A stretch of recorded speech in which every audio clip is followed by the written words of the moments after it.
আমার ভাইরা, একজন ইহুদি মেয়ে ছেলে, বিধর্মী মেয়ে ছেলে রমজান মাসে বাচ্চাকে কোলে করে নিয়ে দোকানে সদা করতে এসেছিল। এমন সময় ওই দোকানদারের শোকেসে মিষ্টি রাখা ছিল। বাচ্চা ছেলেটা মিষ্টি খাওয়ার জন্য জিদ আরম্ভ করলো, যোগ আরম্ভ করলো। সেই সময় ওই ইহুদি মেয়ে ছেলেটা, বিধর্মী মেয়ে ছেলেটা, কাফের মেয়ে ছেলেটা, কাফের মুশরিক মেয়ে ছেলেটা বলেছিল, না না, এখন তোমাকে আমি মিষ্টি খেতে দেব না।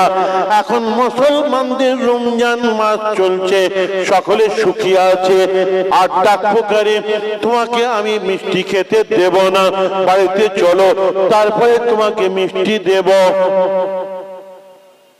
আমার ভাইরা, কিতাবের মধ্যে লেখা আছে বহু বছর পরে যখন ওই মেয়েটা মারা গেল, সেই যুগে একজন মস্ত বড় আল্লাহর ওলি স্বপ্নে দেখছেন, খবে দেখছেন ওই মেয়েটা বেহেশতের মধ্যে, জান্নাতের মধ্যে ঘুরে ঘুরে বেড়াচ্ছে। আল্লাহ ওলিটা স্বপ্নের মধ্যে, খবের মধ্যে বলেছিল, ও ইহুদি মেয়ে ছেলে, বিধর্মী মেয়ে ছেলে, তুমি তো মুসলমান নয়, তুমি তো জীবনে কোনোদিন কলমা পড়ো নাই, তুমি তো এক ওয়াক্তের জন্য নামাজ পড়ো নাই কোনোদিন, তুমি তো মুসলমান নয়, তুমি কি করে জান্নাতের মধ্যে গেলে? সেই সময় ইহুদি মেয়েটা বলেছিল, আমি রমজান মাসে বাচ্চা ছেলেকে কোলে করে নিয়ে দোকানে গিয়েছিলাম, আমার বাচ্চাটা মিষ্টি খাওয়ার জন্য জিদ আরম্ভ করেছিল। আমার বাচ্চাটাকে আমি বলেছিলাম, না, এখন রমজান মাস চলছে, মুসলমানরা রোজা লেখে আছে, তোমাকে আমি মিষ্টি খেতে দেব না। এতটুকু রমজান মাসের সম্মান করেছিলাম বলে, এতটুকু রমজান মাসে তাজিম করেছিলাম বলে, এতটুকু রমজান মাসের এহতেরাম করেছিলাম বলে, আমি যখন মারা গেলাম, মারা যাওয়ার সময় আল্লাহ পাক আমার কপালে, আমার নসিবে কলেমা শরীফের মতন অত বড় একটা নিয়ামত দান করেছিলেন। আমার মরটা আল্লাহ পাক সেদিন ইমানের সঙ্গে করেছিলেন বলে আমি ইহুদি মেয়ে ছেলে আজকে বেহেশতের মধ্যে, জান্নাতের মধ্যে ঘুরে ঘুরে বেড়াচ্ছে। জোরে বলুন না সুবহানাল্লাহ। এটা ফুরফুরা শরীফের মাহফিল, এখানে জোরে জোরে সুবহানাল্লাহ বলবেন, কোনো কঞ্জুসি এখানে হবে না। জোরে জোরে এখানে দরুদ শরীফ পড়বেন, এখানে কোনো কঞ্জুসি হবে না। জোরে জোরে আল্লাহর নামে ধ্বনি দেবেন, এখানে কঞ্জুসি হবে না। জোরে জোরে মিলাদ শরীফ পড়বেন, জোরে জোরে নবীর উপরে দাঁড়িয়ে সালাম পড়বেন, এখানে কোনো কঞ্জুসি হবে না। জোরে জোরে দুটো হাত তুলে আল্লাহর দরবারে মোনাজাত করবেন, এখানে কোনো কঞ্জুসি হবে না। যারা কঞ্জুসি করে সবই তারা কঞ্জুস। এই দরুদ শরীফটা পড়া যাবে না, ওই দরুদ শরীফটা পড়া যাবে না, চেঁচিয়ে দরুদ শরীফ পড়া যাবে না, এইটা যাবে না, সেটা যাবে না, মিলাদ শরীফ পড়া যাবে না, দাঁড়িয়ে সালাম পড়া যাবে না, বেদাত, এই না সেই না, খালি কঞ্জুসি। আল্লাহর কাছে একটু হাত তুলবেন, সেখানে বলে আজানে হাত তুলে মোনাজাত করা যাবে না, নামাজের পরে সালাম ফিরে নামাজের মধ্যে মোনাজাত করা যাবে না, এখানে মোনাজাত করা যাবে না, সেখানে মোনাজাত করা যাবে না, খালি কঞ্জুসি। আমরা মুসলমান কার কাছে চাইবো? চাই আল্লাহ ছাড়া জায়গা আছে তো সেখানে একটু চাইবো, সেখানেও কঞ্জুসি। তাই বলছি যে এটা হচ্ছে সিলসিলা ফুরফুরা শরীফের মানুষ, আমরা এখানে বসে আছি, এখানে কোনো কঞ্জুসি নাই। আমার মুজাদ্দিদ জামান দাদা হুজুর কেবলা রাহমাতুল্লাহ আলাইহি, তিনি ছিলেন আমাদের উলিল আমর। উলিল আমর ইত্তেবা করা ওয়াজিব, আতিউল্লাহ আতিউর রাসূল ওয়া উলিল আমর মিনকুম। উলিল আমরে ইত্তেবা করা ওয়াজিব। বাংলার কোটি কোটি মানুষ, আলেম উলামা, তানার 555 জন খলিফা তানাকে উলিল আমর হিসেবে মেনে নিয়েছে। তিনি ছিলেন জামানার মুজাদ্দিদ। বুঝছেন না কথা? তিনি বলেছেন, আমি আবু বকর, আমি এগুলোকে ভালোবাসি, আমার ভক্ত মুরিদ তোমরা এইগুলোকে ভালোবাসবে, ব্যাস ফিনিশ। তিনি ছিলেন উলিল আমর আমাদের। আবার ছিলেন তিনি মুজাদ্দিদ। একটা পীর ওলি হাজারটা অলিতে গলিতে জন্মাতে পারে, কিন্তু আল্লাহ পাক এক একটা মুজাদ্দিদ দিগকে যে পাঠান, যেমন নবীদেরকে একটা প্ল্যান প্রোগ্রাম করে পাঠাতেন, জামানার মুজাদ্দিদ দিগকে আল্লাহ পাক ওই রকম প্ল্যান প্রোগ্রাম করে পাঠান। যুগে যুগে কালে কালে মানুষ যখন গুমরাহিতে লিপ্ত হয়েছিল, আল্লাহ পাক একটা করে নবী পাঠিয়েছিলেন, সেই নবীর দ্বারাই আল্লাহ পাক হেদায়েত করিয়েছিলেন। নবীদের উপরে ওহী আসে, কিন্তু আর নবী আসবে না। আমাদের নবী শেষ নবী, ওয়ালাকিন রাসূলুল্লাহ ওয়া খাতামান নবিয়্যিন, শেষ। আমার নবী নিজে বলেছিলেন, আনা খাতামুন নবিয়্যিন লা নবিয়্যা বাদি, আমি হচ্ছে শেষ নবী, আমার পরে কোনো নবী আসবে না।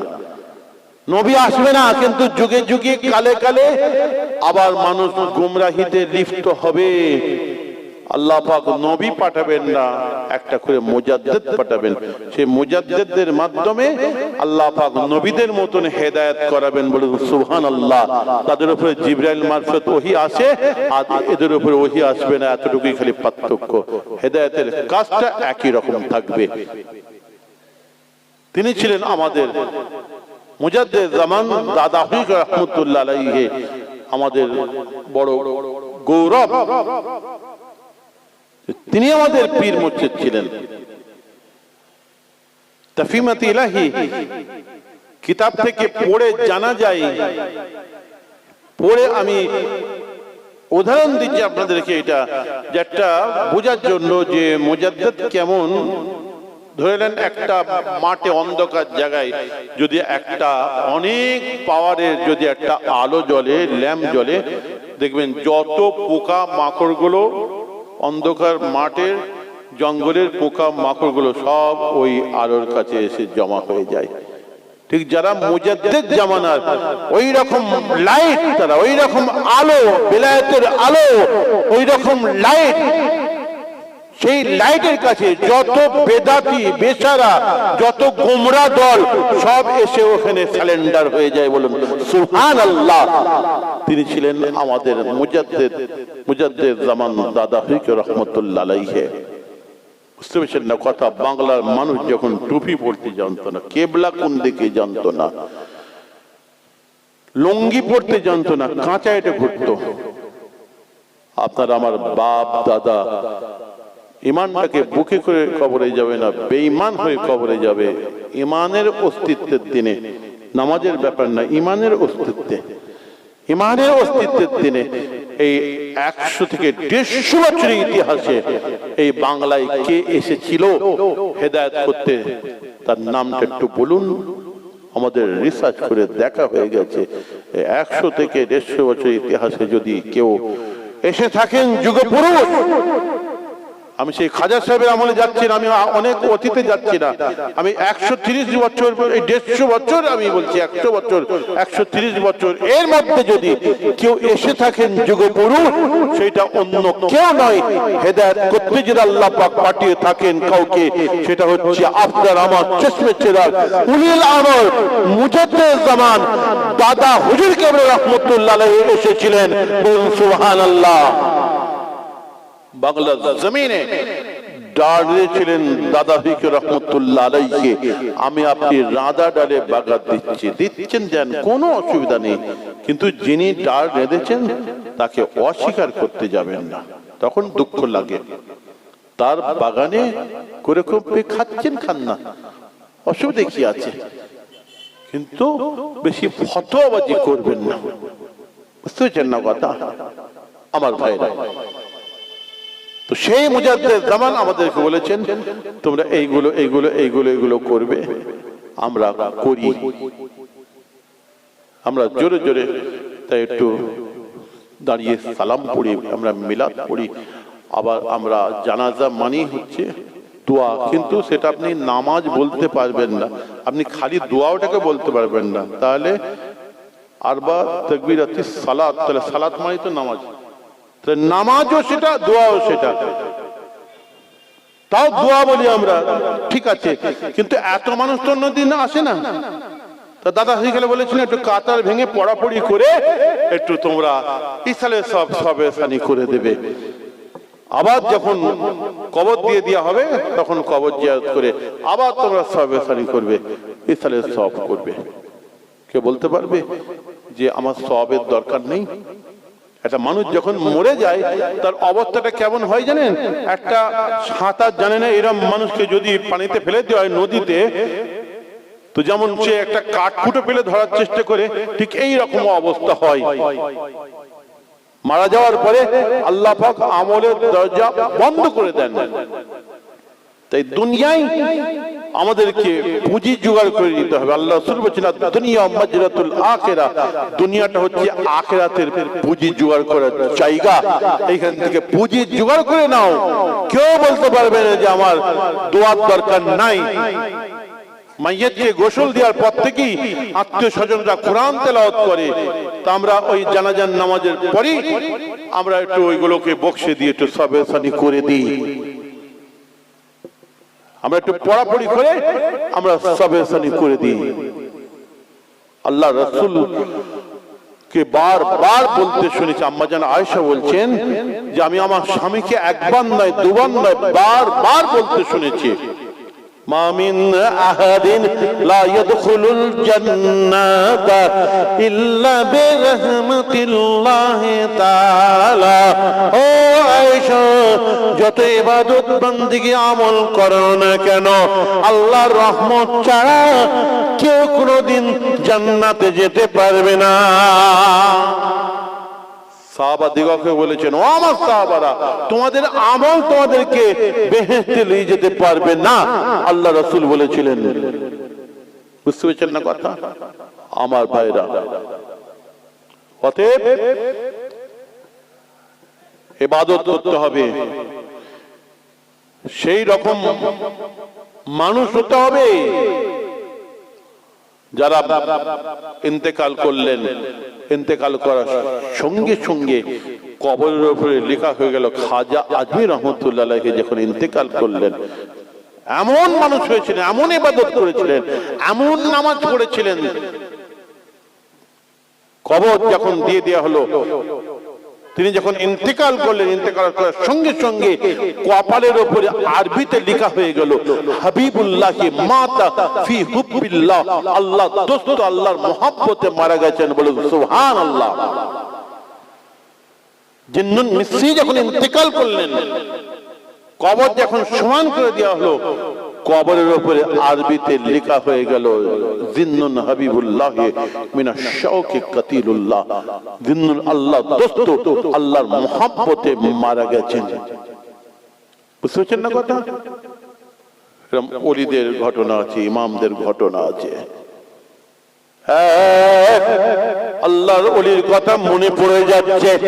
এক আল্লাহর ওলি একটা কবরস্থানের ধার দিয়ে হেঁটে হেঁটে যাচ্ছিলেন। যেতে যেতে হঠাৎ দেখেন কিনা একটা কবরের ভিতর থেকে কোরআন তেলাওয়াতের আওয়াজ বার হচ্ছে। আল্লাহর ওলিটা কবরের ধারে দাঁড়িয়ে কোরআন তেলাওয়াত শুনতে আরম্ভ করলেন। কুদরতি কান দিয়ে, কুদরতি কান দিয়ে, নূরের কান দিয়ে কোরআন তেলাওয়াত শুনতে আরম্ভ করলেন। সারা রাত কোরআন তেলাওয়াত শুনলেন। যখন ফজর হয়ে গেল, কি মন গেল একবার সুবহানাল্লাহ বললেন। সুবহানাল্লাহ বলার সঙ্গে সঙ্গে কবরের মধ্যে কোরআন তেলাওয়াতের আওয়াজটা বন্ধ হয়ে গেল, আর কবরের ভিতর থেকে আওয়াজ এলো, আমি সারা রাত কোরআন তেলাওয়াত করে আমার সারা রাতের কোরআন তেলাওয়াতের সওয়াবটা আপনি নেন, আর এখনই যে আপনি সুবহানাল্লাহ বললেন, ওই সুবহানাল্লাহ পড়ার সওয়াবটা আমাকে দেন। আল্লাহর ওলি বলছেন, উল্টো প্রস্তাব দিচ্ছেন আমাকে, কেন এত সওয়াব দিতে চাচ্ছেন আর আবার এতটুকু সওয়াব নিতে চাচ্ছেন? আল্লাহ এটা বলেছিল, আমি একজন হাফেজ মানুষ, প্রতিদিন আমি কবরের মধ্যে কোরআন তেলাওয়াত করি। সেই অভ্যাস অনুযায়ী আজকেও আমি সারা রাত কবরের মধ্যে কোরআন তেলাওয়াত করেছি, আল্লাহ পাক একটা আমাকে নেকি দেন নাই, একটা সওয়াব দেন নাই। আর আপনি যে এখনই কবরের ভেতর থেকে একবার সুবহানাল্লাহ বললেন, ওই একবার সুবহানাল্লাহ বলার জন্য আপনার নামে আমলে আল্লাহ পাক এত সওয়াব এত নেকি এনায়েত করেছেন আপনি জানেন না। এই জমিন আসমানের নিচে যতটা জায়গা ফাঁকা আছে এতটা জায়গা আল্লাহ পাক আপনার জন্য সবের দ্বারাই পরিপূর্ণ করে দিয়েছে। আমি বলেছি না, মারা যাওয়ার পরে আমলের দরজা বন্ধ করে দেন আল্লাহ। যতই তখন কোরআন তেলাওয়াত করুক, নামাজ পড়ুক, আর হবে না। এই দুনিয়ার বুকে একবার সুবহানাল্লাহ বলেছে এত সওয়াব, সেইটা নিতে চাচ্ছে। ওই জন্য দাদা হয়ে খেলে বলেছিলেন যে মারা গেছে, জানাজার পরে বাবার জন্য চাও, মাগফিরাতের দোয়া চাও। আল্লাহ রাসূল বলেছিলেন, এজা মাতাল ইনসান ওয়ালাদুল আবদি আরবাউতু খিসালিন। ও জান যুবক ছেলেরা, তোমাদের বাপ মা মারা যাওয়ার পরে যেন এরকম মনে করো না যাগ্গে যাক বাপ মা মারা গেছে, কবর দিয়ে চলে এসেছি, সব দায়িত্ব খালাস হয়ে গেছে। না, আমি নবী বলছি, তোমাদের বাপ মা মারা যাওয়ার পরে আল্লাহ পাক তোমাদের উপরে, তোমরা ছেলে মেয়ে, তোমাদের উপরে আল্লাহ পাক 4টে হক রেখে দিয়েছেন। তার মধ্যে দুটো দুনিয়ার সঙ্গে সম্পর্ক, আল্লাহ রাসূল বলেছিলেন, আর দুটো আখিরাতের সঙ্গে সম্পর্ক। সেই আখিরাতের সঙ্গে যে দুটো সম্পর্ক, সে দুটো কি আল্লাহ রাসূল বলেছেন, আদ-দুনিয়া লাহুমা, আদ-দুনিয়া লাহুমা ওয়াল ইস্তিগফারু লাহুমা। বুঝতে পারছেন না কথা? ইস্তিগফারের দোয়া চাইবে এবং তাদের জন্য রহমতের দোয়া চাইবে। আল্লাহ না জানি আমার বাপটা, আমার মাটা কত গোনা খাতা করে দুনিয়া থেকে বিদায় নিয়ে চলে গেছে। আল্লাহ আমার বাপটাকে, আমার মাটাকে আল্লাহ রহম করবেন, আমার বাপ মায়ের গোনা খাতাকে আল্লাহ মাফ করে দেবেন, জাহান্নামের আগুন থেকে আল্লাহ নাজাত দেবেন। রহমতের দোয়া চাইতে হবে এবং মাগফিরাতের দোয়া চাইতে হবে। আমরা তাই চাই, দাদা হয়ে গেলে চাইতে বলেছেন, আমরা আমাদের উলিল আমরের ইত্তেবা করি। কারো যদি মন না চাইবে না, সেটা তার ব্যাপার। বাংলার কোটি কোটি মানুষ আমরা মুজাদ্দেদ জামানকে ভালো বেসেছি, উলিল আমর হিসেবে মেনে নিয়েছি, আমরা তার ইত্তেবা করি। ও দরুদ শরীফ পড়েন, আল্লাহুম্মা সাল্লি আলা।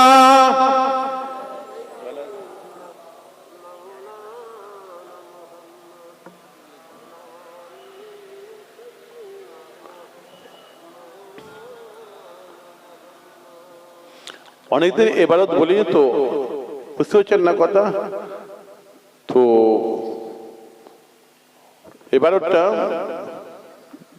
দোয়াও লাহুমা ওয়াল ইস্তিগফারু লাহুমা, ওইখানে আমি বলে ফেলেছি আর দুনিয়াও লাহুমা, দুনিয়া নয়, আর দোয়াও লাহুমা, তাদের জন্য রহমতের দোয়া চাইবে, ওয়াল ইস্তিগফারু লাহুমা। এটা আমি আবার বলে দিলাম। দরুদ শরীফ, আল্লাহুম্মা সাল্লি আলা।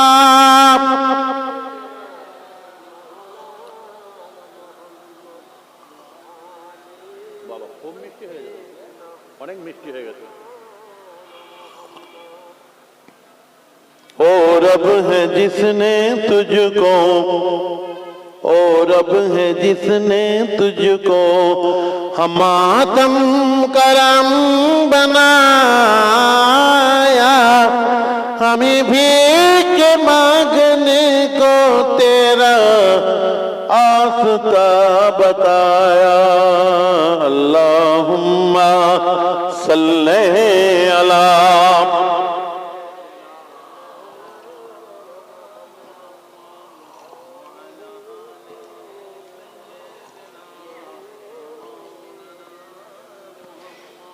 रसूले खुदा इतनी है इल्तिजा, हम गरीबों को मदीना बुला लीजिए। छोड़कर दास्तां हम तो जाए कहाँ, अपने कमली में मुझको छुपा लीजिए। अल्लाहुम्मा सल्ले अला।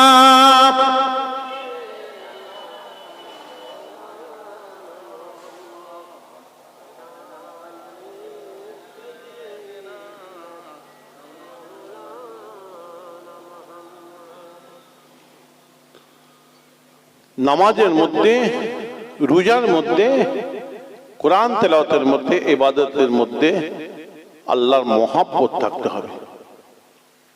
আল্লাহর মহব্বত আমাদের অন্তর থেকে উঠে যাচ্ছে, আল্লাহর ডর ভয় উঠে যাচ্ছে বলি তো এত কিছু।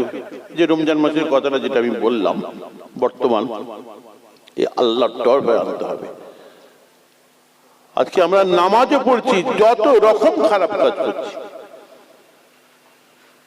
নামাজও পড়ছি, চুরিও করছি, নামাজও পড়ছি, ডাকাতিও করছি, নামাজও পড়ছি, মদও খাচ্ছি, নামাজও পড়ছি, জিনাও করছি, নামাজও পড়ছি, পরের মেয়ের বিয়েও ভাঙাচ্ছি, নামাজও পড়ছি, মা বাপের সঙ্গে দুর্ব্যবহার করছি, মা বাপকে চোখের পানিতে ভাত খাওয়াচ্ছি, নামাজও পড়ছি, বিবির সঙ্গে ঝি চাকরের মতন ব্যবহার করছি। রাসূল বলেছিলেন, লা সালাতা তাম্মা ইল্লা বিল হুদুর, সে হুদুরে কাবলের নামাজ পড়ো, সেই নামাজ পড়ো। আল্লাহর ডর ভাই তাহলে কোথায় আমাদের? আমরা মসজিদ থেকে নামাজ পড়ে যখন বের হই, দেখেছি অনেকে তখনও মসজিদের সিঁড়িতে একটা পা, জুতোয় একটা পা, তখন সিঁড়িতে একটা পা আছে, পকেট থেকে দেখি বিড়িটা বার করে মুখে দিয়ে আর খাচাং করে মেরে দিলাম। মসজিদ থেকে বেরিয়ে সামনে চায়ের দোকানে টিভি সিরিয়াল চলছে, ব্যাস সেখানে টুপিটা খুলে ঢুকে গেল সুই হয়ে। এক কাপ চা খাওয়ার নাম করে 1.5 ঘন্টা বসে আছে সেখানে, 6 কাপ চা খেয়ে ফেলেছে। দোকানদার বলছে যত খাবে তত আমার ভালো, ওই জন্যই তো আমি এত টাকা খরচা করে টিভি সব লাগিয়েছি, খরচা করে এমনি লাগিয়েছি। নামাজও পড়ছে, যত রকম খারাপ কাজ করছে। তাহলে এই নামাজ? আল্লাহর ডর ভয় কোথায় গেল? নবীর মতন নামাজ পড়বেন না, সাহাবাদের মতন নামাজ পড়বেন না, ইমামদের মতন নামাজ পড়বেন না, ওলি আউলিয়াদের মতন নামাজ পড়বেন না।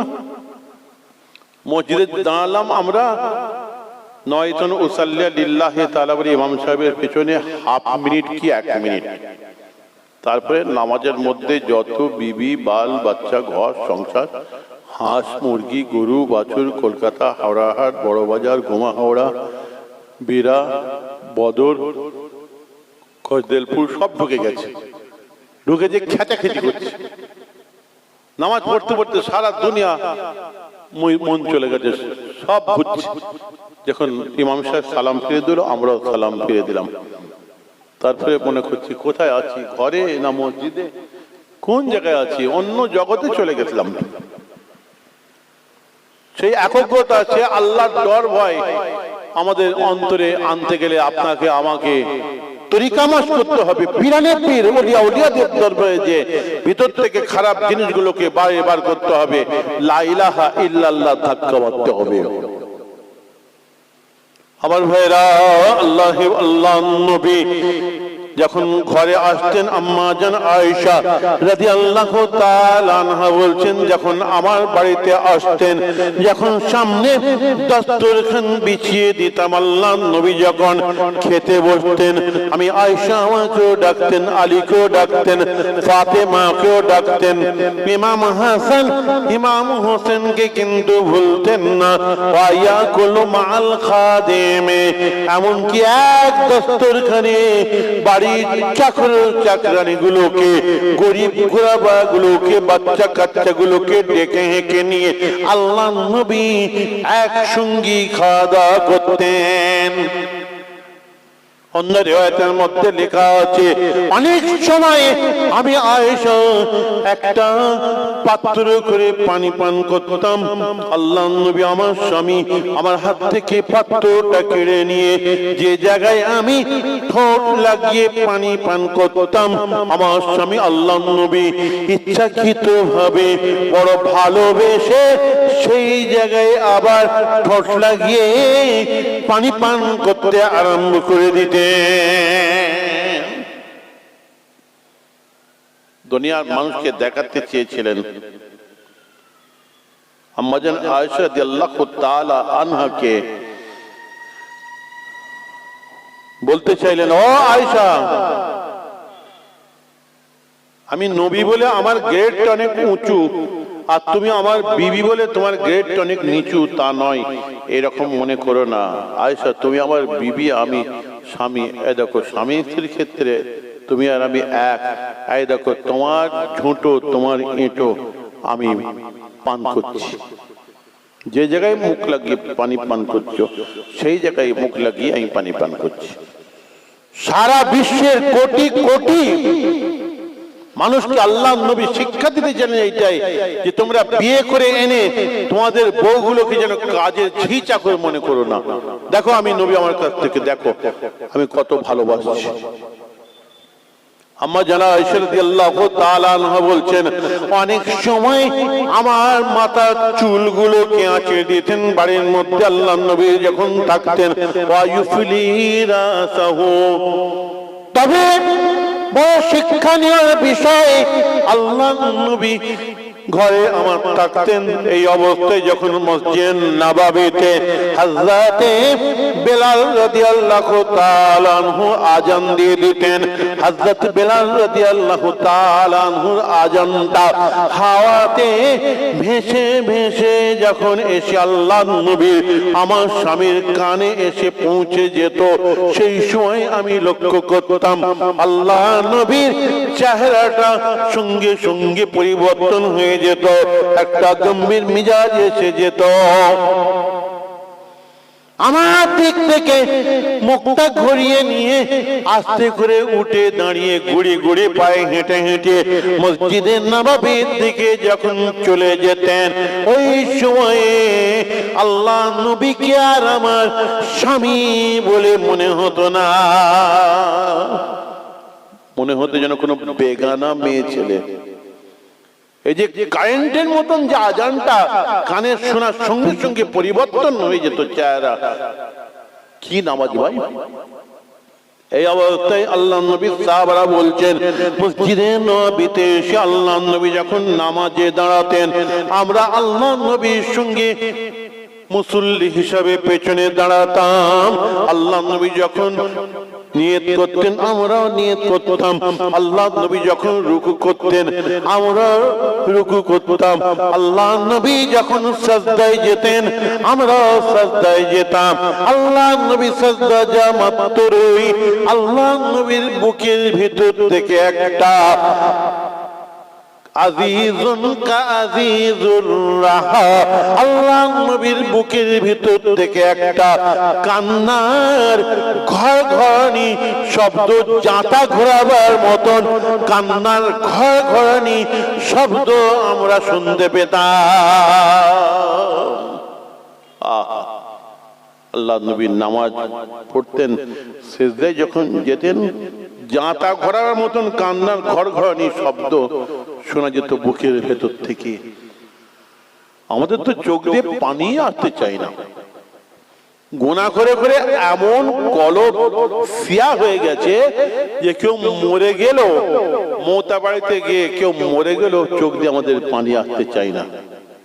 চোখে ভ্যাসলিন দিলে, অমৃতঞ্জন মলম দিলেও বেরোবে কিনা আল্লাহ জানে, এমন অবস্থা হয়েছে। আমার ভাইরা, আমার রাসূল পাকের সাহাবা হযরত ওমর ফারুক রাদিয়াল্লাহু তাআলা আনহু অত বড় মুজাহিদিন ইসলাম, যার কথা আরবের জমিন কাঁপতো। যখন তার ছেলে অপরাধ করেছিল, অন্যায় করেছিল, জাল্লাদকে ডেকে বলেছিলেন আজকে আমার ছেলে অন্যায় করেছে, অপরাধ করেছে।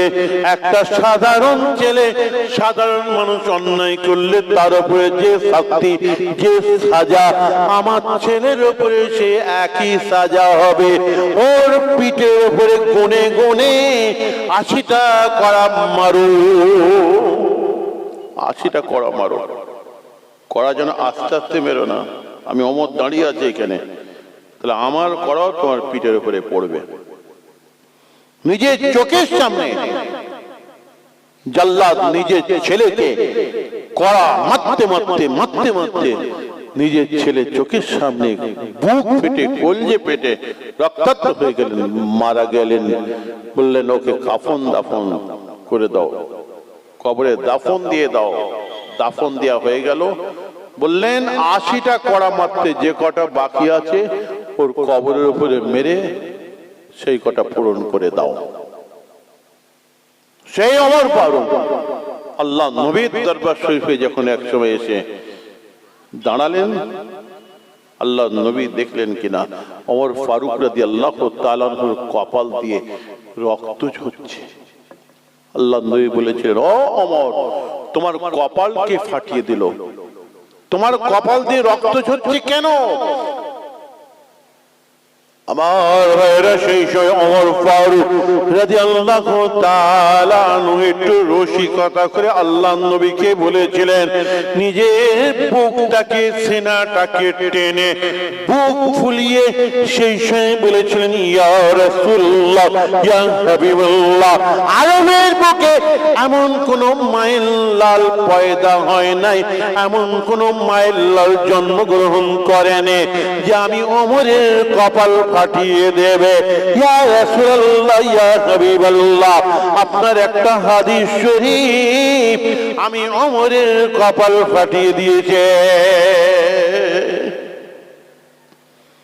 ইয়া রাসূলুল্লাহ, ইয়া হাবিবাল্লাহ, আমি এবং আমার মেয়ে হাফসা এক ঘরে বাপ বেটি কথাবার্তা বলছিলাম। বাপ বেটির যা কথা থাকে এই অবস্থায় ইয়া রাসূলুল্লাহ, ইয়া হাবিবাল্লাহ, আপনার এই হাদিসটা আমার মনে পড়ে গেল। আপনি বলেছেন একটা বেগানা পুরুষ আর একটা বেগানা মহিলা যখন এক ঘরে হয়, একাকী হয়, সেই সময় শয়তান সেইখানে গিয়ে তৃতীয় পক্ষ হিসাবে হাজির হয়ে যায়। হাজির হয়ে গিয়ে কুকাজ করতে প্রস্তাব দেয়।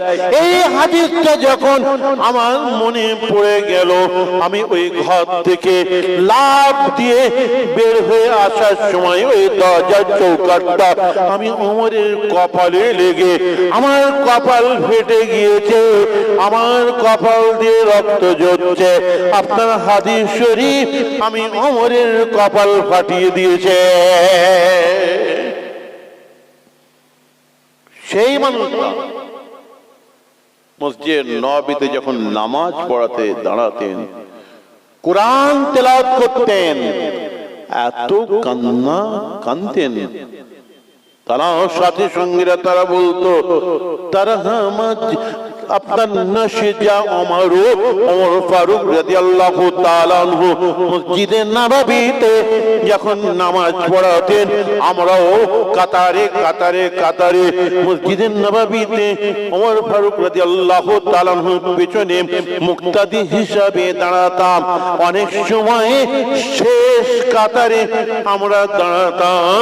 ওমর ফারুক নামাজ পড়াতে পড়াতে এত কান্না কাঁদতেন, এত কান্না কাঁদতেন, নশজা ওমর, টুকরে টুকরে টুকরে কাঁদতেন।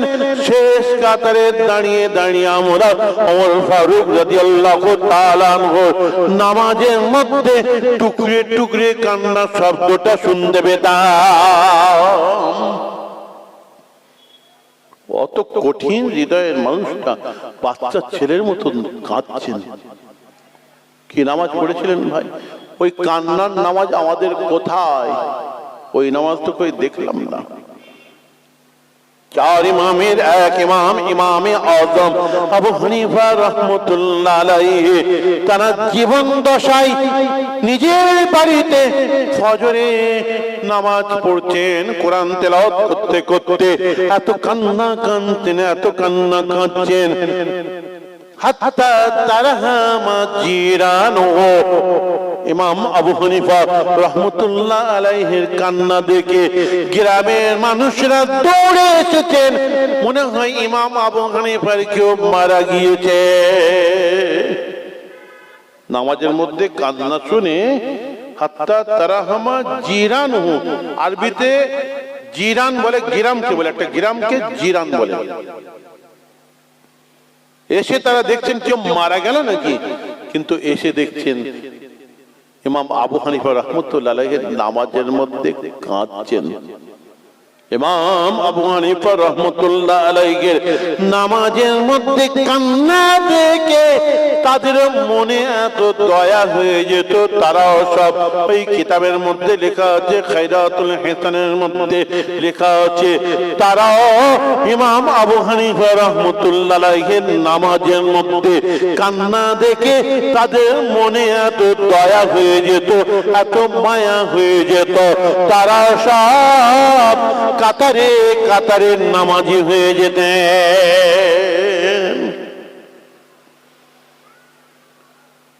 একজনের নামাজের রিফ্লেক্ট আর একজনের উপরে পড়ছে, নামাজি হয়ে যাচ্ছে।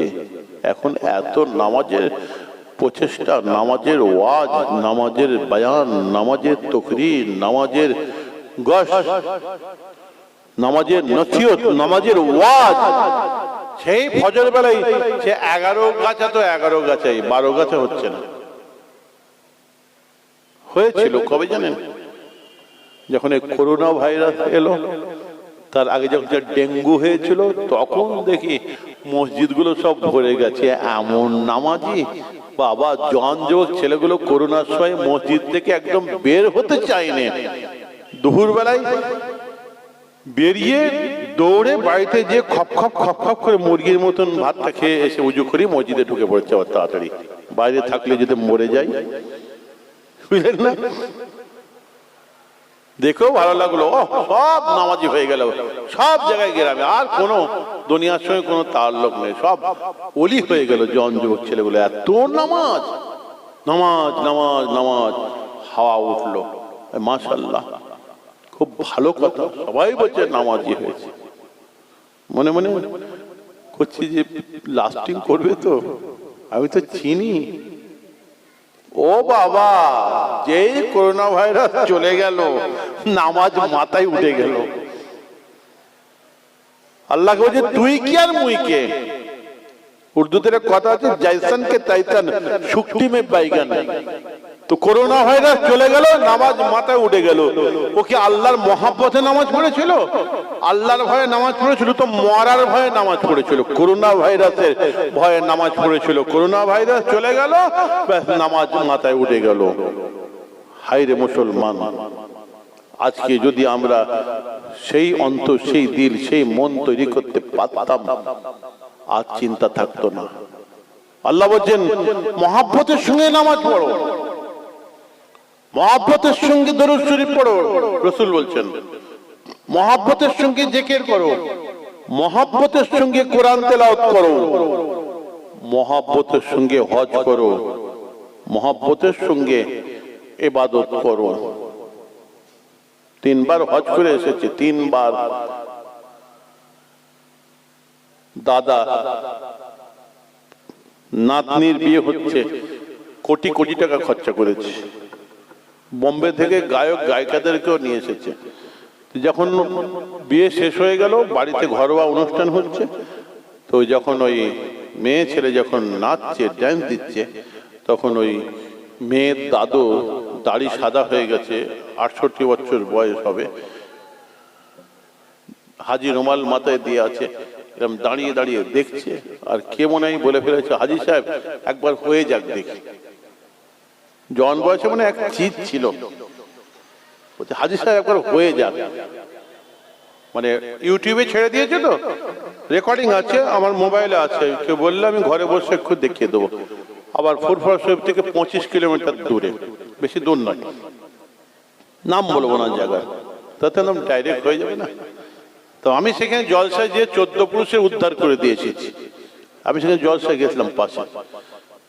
তো যেই এরকম বলেছে দেখি, হঠাৎ এরকম সাদা রুমালটা দেখি একজনের হাতে এরকম দিয়ে দিল, আর টুপিটা দিয়ে লপাং করে স্টেজের উপরে উঠে যে হাজি সাহেবের যদি কোমর নাচানো যদি দেখবেন, হাই হাই, সকলে বল নাউযুবিল্লাহ মিন যালিক। আরো অনেক কিছু করেছে, আমি বলবো না, এই মেম্বারে বলতে আমাকে ঘৃণা লাগছে, বুঝতে পারছেন না কথা। 3 বার হজ করেছে, ছেলে মনে হয় কোনোদিন খুশি হয়ে বাপের জন্য 100 টাকা খরচা করে নেয়, আর বাপ 3 বার হজ করে নাচছে বলে, ড্যান্স দিচ্ছে বলে ছেলে এত খুশি হয়ে গেছে যে 2000 টাকার নোট আর 500 টাকার নোট গুলোকে, মানে ব্যান্ডেল গুলোকে টেবিল ফ্যানের সামনে এরকম ধরেছে, ধরে খাস খাস খাস খাস খাস খাস করে করে উড়াচ্ছে, আর ফঁ করে টাকা উঠছে। বাবা, এত হারামের টাকা হয়ে গেছে, কিভাবে টাকাটাকে ইউটিলাইজ করবে আর ঠিক করতে পারছে না। ওই জন্য মাঝে মাঝে আল্লাহ পাক একটু লাড়া দেয়। নোটবন্দি হয়ে গেল, মোদি সরকার নোটবন্দি করে দিল, ব্যাস তখন টাকা নিয়ে মুরগির খোল্লার মধ্যে ঢোকাচ্ছে, টাকা নিয়ে ধানের গোলার মধ্যে ঢোকাচ্ছে, পায়খানার চেম্বারের মধ্যে টাকা ঢোকাচ্ছে, সেখানেও সে অফিসাররা যে হাজির হয়ে যাচ্ছে, 12 বছর জেল হয়ে যায়। বাবার দরকার নেই, সব টাকা রাতারাতি জড়ো করছে, আর পেট্রোল ঢালছে, কেরোসিন ঢালছে, আর দাও দাও করে আগুন চালিয়ে দিচ্ছে। নিজের পরিশ্রমের কোটি কোটি টাকা আগুনে জ্বলছে, সহ্য করতে পারে? অনেকে হার্ট ফেল করে মরে গেল, অনেকে হার্ট অ্যাটাক করে মরে গেল, অনেকে গলায় দড়ি দিয়ে দিল, বিষ খেয়ে দিল। 16 জন থেকে 17 জন মারা গিয়েছিল ওই সময়, যারা ওই রকম র্যাঙ্কের ধনী লোক, বড় বড় ওস্তাদ, যারা ব্যবসায়ী। আর যারা চালাক, যারা সেই রকম র্যাঙ্কের, বাবা তারা সব সুইস ব্যাংকে আগে থেকে দিয়ে দিয়েছে, সব ব্যাংকের ম্যানেজার শুয়ে লাইন করে ঢুকিয়ে দিয়েছে, আর টাকার ব্যাগ নিয়ে দৌড়দৌড়ি করছে। আল্লাহ বললো খুব গরম হয়েছে না, টাকা ছড়াবে। আবার বিয়ের সময় দেখি, আগে তো মার্সিডিজ, BMW, অ্যাম্পেলা, জাগুয়ার এসব গাড়িতে বর আসতো, এখন ঘোড়ার গাড়িতে বর আসছে। আবার ঘোড়ার গাড়ির পেছনে যে বর বসে আছে, সেখানে সিমেন্ট মাটির যে নতুন বস্তার মধ্যে 10 টাকা 20 টাকার কয়েন, নতুন কয়েন। আর যখন বর আসছে, আমার হিন্দু ভাইদের যখন কেউ মারা যায়, যেমন খই ছড়ায় না, খই ছড়াতে ছড়াতে আসছে, ওইরকম ঝরঝর ঝরঝর করে কয়েন ছড়াতে ছড়াতে আসছে।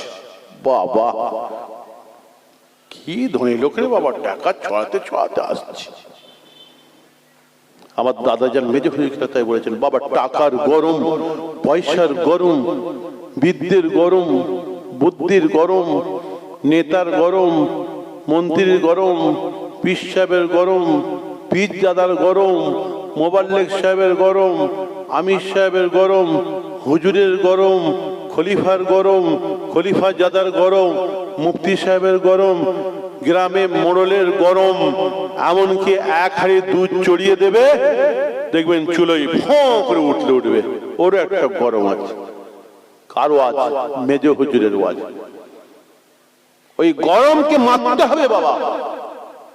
मिटा दो अपने हस्ती को अगर तो मर्तबा चाहे कि दाना खाक में मिलकर गुले गुलजार होता है।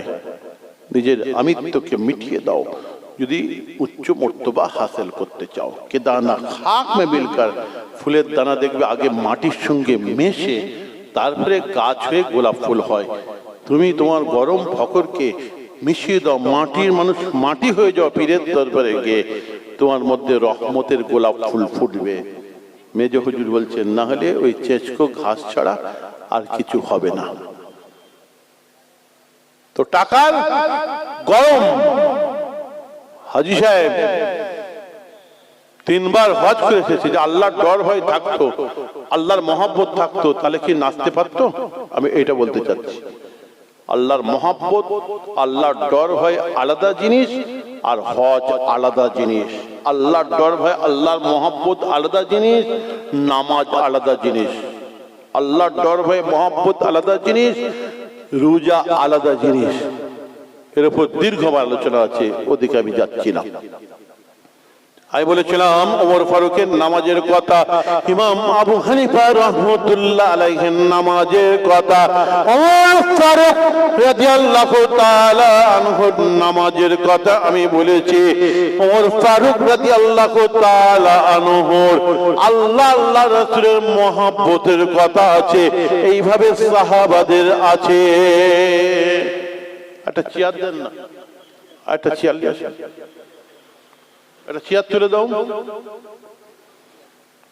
মাশাআল্লাহ। আমি আল্লাহর ডর ভয়ের উপরে আলোচনা করছিলাম। এরকম মহব্বতের ব্যাপার আছে, সাহাবাদের মহব্বত। আল্লাহ নবীর যুগের সাহাবিয়া, মেয়েদের মহব্বত, মেয়েদের মহব্বত একটা একটা করে যদি বলা হয় সারা রাত কেটে যাবে। ইনশাআল্লাহ আজকে আল্লাহর ডর হয় কথা একটু আলোচনা হয়েছে, এত পর্যন্ত থাক।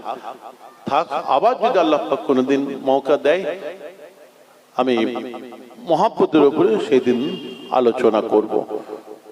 খুব শিগগিরই আবার আমার জলসা আছে খোজদেলপুরে, 14ই ফাল্গুন মনে হয়, খোজদেলপুরে আমি আসবো, ইনশাল্লাহ আলোচনা করব। এখন আপনাদের খেদমতে আমার ভাই এসেছেন, সবাই দেখতে পাচ্ছেন। আমার চাচা জান জনাব শাহ সুফি হযরতে মাওলানা গোলাম রহমান সাহেব রহমতুল্লাহ আলাইহি, চাচাজি ইন্তেকাল করেছেন, বেশি দিন হয়নি, এই 1.5 বছর 2 বছর হবে। চাচা জানের ছোট সাহেবজাদা আমাদের জনাব পীরজাদা হযরত মাওলানা আব্দুল কাদের ভাই, আমার ছোট ভাই আপনাদের খেদমতে এসেছেন, ওয়াজ নসিহত করবেন। সিদ্দিক ভাই আমাকে বললেন যে আপনার চাচা জান তো আসতে পারবেন না। আজকে 18-20 বছর ধরে আমার চাচা জান তহা সিদ্দিকী এই চাচা জানের জলসাই থাকেন। তো আজকে তিনি আসতে পারবেন না, শরীর অসুস্থ। বাংলাদেশে গিয়েছিলেন, বাংলাদেশ থেকে এসে কালকেই ফিরেছে, শরীর অসুস্থ, আসতে পারেননি। তাই ওনার ভাইপোকে পাঠিয়েছেন। মাশাআল্লাহ, তিনি ওয়াজ নসিহত করে দোয়া করে দেবেন। খুব বেশি রাত পর্যন্ত হয় না, আপনারা তো সকলে জানেন। অতএব 1টার মধ্যেই শেষ হয়ে যাবে। এখন তো মানে 11টা পার হয়ে গেছে। তো সকলে ধীরে স্থির ভাবে বসে আমার ভাইয়ের ওয়াজ নসিহত শুনুন। শেষ বেলায় যখন দোয়া হবে, আপনারা আমার জন্য দোয়া করবেন, আমি আপনাদের জন্য দোয়া করছি। এবং আমার আম্মাজান খুব অসুস্থর মধ্যে আছেন, আমার আম্মাজানের জন্য আপনারা সকলে দোয়া চাইবেন। पलट आता है सूरज शाम के उनके इशारे पर, पलट आता है सूरज, पलट आता है सूरज शाम के उनके इशारे पर, अंधेरा भाग जाते हैं जब कभी उंगली उठाते हैं, जहाँ हम नात शाहे हर दो आलम गुनगुनाते हैं, मुनाफे कांप जाते हैं फरिश्ते झूम जाते हैं। अल्लाहुम्मा सल्ले अला